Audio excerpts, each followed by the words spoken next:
Assalamualaikum warahmatullahi wabarakatuh. Sejarah Kesultanan Utsmaniyah. Berdirinya Kesultanan Utsmaniyah berawal pada paruh kedua abad 6 Masehi. Bangsa Turki yang berasal dari Turkestan melakukan migrasi besar-besaran ke wilayah Asia Kecil dan tinggal di tepi sungai Amudarya, Tabaristan, dan Gordan. Kontak pertama bangsa Turki dengan Muslim terjadi di masa pemerintahan Umar bin Khattab yang berlanjut di era Utsman bin Affan. Turki selanjutnya banyak berperan di masa Khalifah Abbasiyah. Peluang ini dibuka Khalifah Al-Mu'tasim. Bangsa Turki kemudian berhasil mendirikan Kesultanan Seljuk yang berakhir di masa Ghiyasuddin Abu Suja Muhammad. Sebelum kejatuhan Seljuk, sekelompok orang dipimpin Sulaiman bermigrasi menghindari serangan Mongol. Kepemimpinan Sulaiman dilanjutkan putranya Ertugrul yang mendapat sebidang tanah di barat Anatolia dari Seljuk. Era Ertugrul dilanjutkan Utsman yang memperluas wilayah kekuasaan hingga Bizantium yang menggetarkan semua lawannya. Di era Utsman inilah Kesultanan Utsmaniyah resmi berdiri. Ini adalah kemajuan bangsa Turki Utsmani. Kemajuan dan perkembangan dinasti kerajaan Turki Utsmani yang demikian luas dan berlangsung cepat itu diikuti pula oleh kemajuan-kemajuan dalam bidang-bidang kehidupan yang lain. Berikut ini merupakan bidang-bidang yang mendukung kemajuan tersebut. Yang pertama adalah bidang kemiliteran. Orkan, pemimpin Turki Utsmani yang pertama kali mengorganisasi kekuatan militer dengan baik serta taktik dan strategi tempur yang teratur. Pada periode ini, tentara Islam pertama kali masuk ke Eropa. Kemudian, bangsa Turki Utsmani pula berhasil mereformasi dan membentuk 3 pasukan utama tentara. Yang pertama adalah tentara Sipahi atau tentara reguler, yang mana mereka digaji setiap bulannya. Yang kedua adalah tentara Hazir atau tentara irreguler yang digaji pada saat mendapatkan harta rampasan perang. Yang ketiga adalah tentara Janissary atau Al-Inqisyariyah.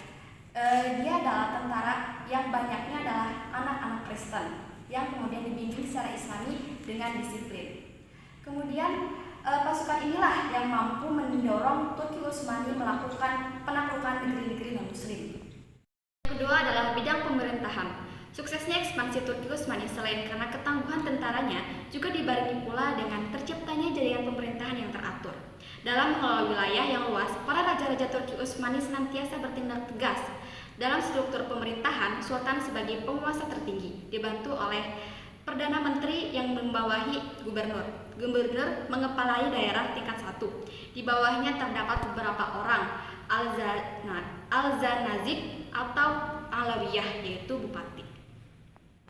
Selain itu, di masa pemerintahan Sultan Sulaiman I, untuk mengatur urusan pemerintahan negara disusun sebuah kitab undang-undang yang diberi nama Multaqo al-Abhur yang menjadi pegangan hukum bagi kerajaan Turki Utsmani. Yang selanjutnya adalah bidang ilmu pengetahuan. Turki Utsmani merupakan bangsa yang berdarah militer sehingga lebih banyak memfokuskan kegiatan mereka dalam bidang kemiliteran. Sementara dalam bidang ilmu pengetahuan tidaklah begitu menonjol, karena itulah dalam khazanah intelektual Islam kita tidak menemukan ilmuwan terkemuka dari Turki Utsmani. Namun demikian, mereka banyak berkiprah dalam pengembangan seni arsitektur Islam berupa bangunan-bangunan masjid yang indah, seperti Masjid Al-Muhammad atau Masjid Jami Sultan Muhammad Al-Fatih. Ada salah satu masjid yang terkenal keindahan kaligrafinya adalah masjid yang asalnya gereja Hagia Sophia, yang mana hiasan kaligrafi itu dijadikan penutup gambar Kristiani yang ada sebelumnya. Selain itu terdapat perpustakaan dan gedung-gedung seperti villa, rumah sakit, dan lain sebagainya. Selain dari ketiga kemajuan tadi, ada 2 kemajuan lagi, yaitu yang pertama di bidang budaya. Pengaruh dari ekspansi wilayah Turki Utsmani yang sangat luas, sehingga kebudayaannya merupakan perpaduan macam-macam kebudayaan, diantaranya yaitu kebudayaan Persia, Bizantium, dan Arab. Kebudayaan Persia, mereka banyak mengambil ajaran-ajaran tentang etika dan tata krama dengan istana raja-raja. Dari Bizantium, organisasi pemerintahan dan kemiliteran banyak diserap, sedangkan dari Arab, mereka banyak menyerap ajaran-ajaran tentang prinsip-prinsip ekonomi, sosial kemasyarakatan, keilmuan, dan bahasa atau huruf.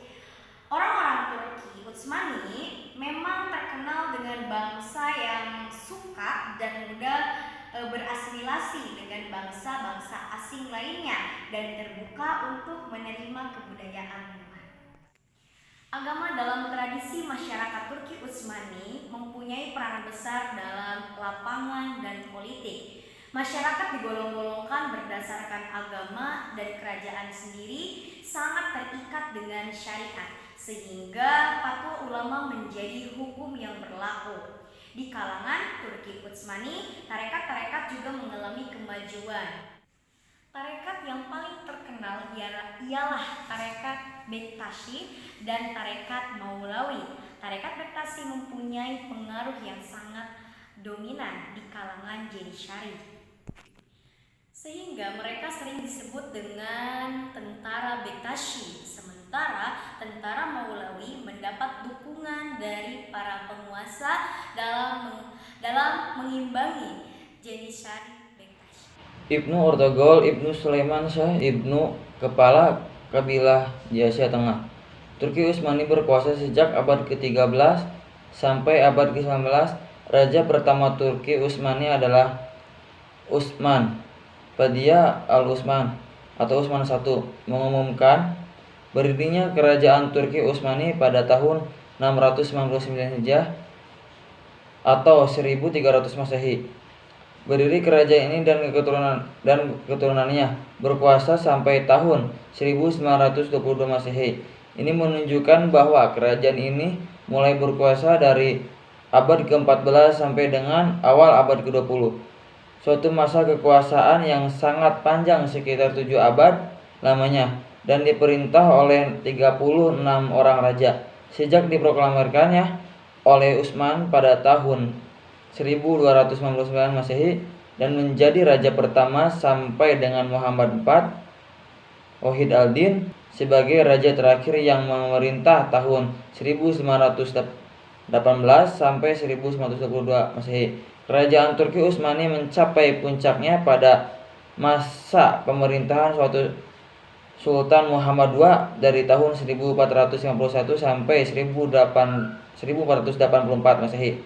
Usaha ini ditunjukkan oleh raja-raja sesudahnya hingga dikembangkan oleh pemerintahan raja-raja yang memiliki keahlian di bidang politik, pemerintahan, dan kemiliteran, sehingga tidak heran jika kerajaan ini dapat menguasai daerah yang sangat luas yang meliputi semenanjung Asia Kecil, contohnya Arab Timur Tengah, Mesir, Afrika Utara. Sebuah kerajaan akan selalu mengalami masa gemilang dan masa suram. Seperti halnya dengan kerajaan Turki Utsmani, masa gemilang di ketika kerajaan ini diperintahkan oleh raja-raja yang memiliki kemampuan pengelola pemerintahan dengan baik, mengatur pertahanan dan keamanan negara, memiliki kekuatan. Utsmani mulai melemah setelah wafatnya Sulaiman Al-Qununi. Sultan-sultan yang menggantikannya umumnya lemah dan tidak berwibawa. Penyebab lainnya adalah kehidupan mewah dan berlebih-lebihan di kalangan pembesar istana, sehingga banyaknya terjadi penyimpangan dalam keuangan negara. Pada masa Sultan Ibrahim, suasana kerajaan semakin kacau. Para wanita turut campur dalam mengendalikan pemerintahan. Ibrahim adalah seorang sultan yang lemah sehingga ia hanya dijadikan boneka oleh wazirnya, yaitu Mustafa, yang pada hakikatnya Mustafa lah yang memegang tumpuk kekuasaan, tetapi ia tidak mampu menenteramkan suasana, bahkan mengundang banyak permusuhan di kalangan istana. Pemerintahannya bersifat absolut dan penuh kekerasan. Karena itu timbul rasa tidak senang baik di kalangan sipil maupun di kalangan militer. Sementara itu kelompok militer semakin memperkuat usaha mereka untuk menggulingkan sultan dengan membentuk komite-komite rahasia seperti Komite Perkumpulan Persatuan dan Kemajuan. Perkumpulan itu dapat mendesak Sultan Hamid II untuk menghidupkan kembali Konstitusi 1876. Akibat itu, pemilihan umum diadakan dan terbentuklah parlemen baru yang diketuai oleh Ahmad Riza, yakni dalam perkumpulan pengetahuan dan